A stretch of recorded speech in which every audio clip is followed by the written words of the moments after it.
История кыргызского народа богата на события. Известный нам отчет идет вот уже 2200 лет. Были за эти годы великие истории переселений, попытки сохраниться как нация и великодержавие. В истории Кыргызстана важное место занимает царское, а особенно советское время, когда был осуществлен переход от кочевого образа жизни к оседлому.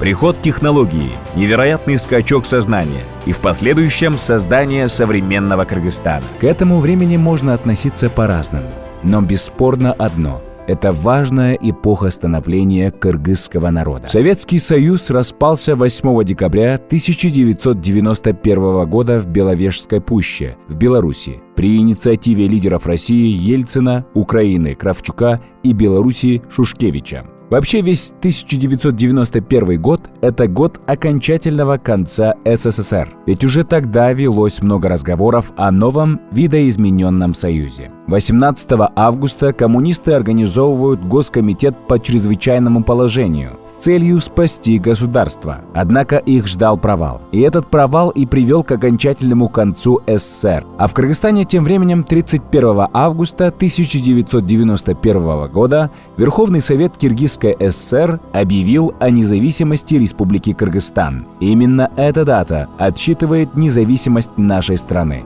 12 октября 1991 избирается первый президент Кыргызской республики Аскар Акаев. 2 марта 1992 года ознаменовался принятием Кыргызстана и еще 7 других постсоветских республик в ООН. А уже 3 марта Жогорку Кенеш утвердил государственный флаг – красный стяг, символизирующий кровь, пролитую нашими предками за сохранность нашего народа, страну и независимость. На флаге изображен тюндюк-юрте, который является символом общего дома для всех граждан нашей многонациональной страны. И 40 лучей солнца, как 40 воинов Манаса и 40 племен кыргызского народа, собранные воедино.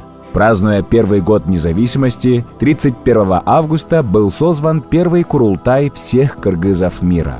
Были и в том году и весьма печальные события. Погиб премьер-министр Насреддин Исанов по странному делу по месторождению Кумтор. Это дело и по сей день окутано плеядой нераскрытых секретов и загадок. Не раскрыто оно, потому что в нем замешан был Акаев, который вместе с Борисом Бирштейном, иностранным бизнесменом, продали месторождение путем махинаций, что в итоге нанесло Кыргызстану непоправимый экономический и экологический ущерб. В 1993 году 3 мая был принят Кыргызский СОМ и до середины июня полностью введен в обращение. Это был смелый и важный шаг на пути достижения независимости от Москвы. 5 мая принята Конституция Кыргызской республики, которая, к сожалению, в последующем поменяется 7 раз, как обычная тетрадь школьника. В этом же году была завершена первая фаза приватизации, когда людям вместо зарплат выдавали ваучеры.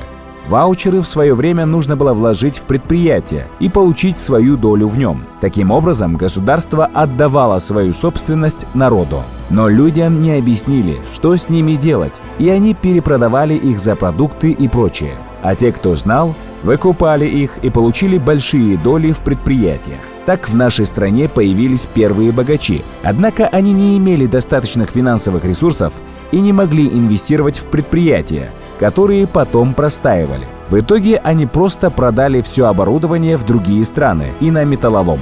Был разрушен экономический потенциал страны. Это разрушение происходило в течение всех 90-х и в начале 2000-х годов. В 1994 году Акаев распускает парламент Кыргызской республики. В отсутствие депутатов собирает конституционное совещание, превышая свои полномочия в обход Конституции, вводит в нее изменения в 49 статей.